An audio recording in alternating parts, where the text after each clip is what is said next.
ಪ್ರಿಯಾಂಕಾ ಖರ್ಗೆ ಅವ್ರ ಬಗ್ಗೆ ಆಮೇಲೆ ಮಾತನಾಡೋಣ.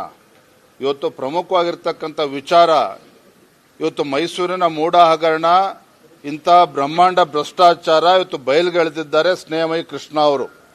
ಭಾರತೀಯ ಜನತಾ ಪಾರ್ಟಿ ಹಾಗೂ ಜೆಡಿಎಸ್ ಪಕ್ಷ ಇದ್ರ ವಿರುದ್ಧ ಸದನದ ಒಳಗಡೆ ಹಾಗೂ ಸದನದ ಹೊರಗಡೆ ನಾವು ಹೋರಾಟವನ್ನು ಕೂಡ ಮಾಡ್ಕೊಂಡು ಬಂದಿದ್ದೇವೆ.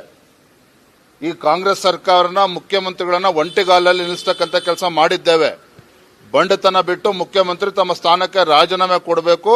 ರಾಜೀನಾಮೆ ಕೊಡುವ ಮುಂಚಿತವಾಗಿ ಸಿಬಿಐ ತನಿಖೆಗೆ ಅದನ್ನ ಹಸ್ತಾಂತರ ಮಾಡಬೇಕು. ಇದು ನಮ್ಮ ಆಗ್ರಹ.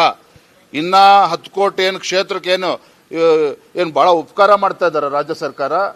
ಸಿದ್ದರಾಮಯ್ಯ ನಮಗೇನು ಉಪಕಾರ ಮಾಡ್ತಾ ಇದ್ದಾರ? ಪ್ರಿಯಾಂಕಾ ಖರ್ಗೆ ನಮಗೇನು ಉಪಕಾರ ಮಾಡ್ತಾ ಇದ್ದಾರ?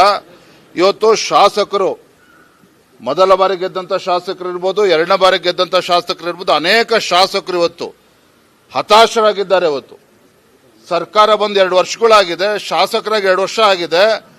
ನಮ್ಮ ಕ್ಷೇತ್ರಗಳಲ್ಲಿ ಇವತ್ತು 10-20 ಕೋಟಿ ಅಭಿವೃದ್ಧಿಗೆ ಹಣ ಕೊಡಲಿಲ್ಲ ಅಂತ ಹೇಳಿದ್ರೆ ಇವ್ರ ಯೋಗ್ಯತೆಗೆ ಯಾವ ರೀತಿ ಸರ್ಕಾರ ನಡೆಸ್ತಾ ಇದ್ದಾರೆ? ಹಾಗಾದ್ರೆ ನಮ್ಗೇನು ಉಪಕಾರ ಮಾಡ್ತಾ ಇದ್ದಾರೆ ಇವರು?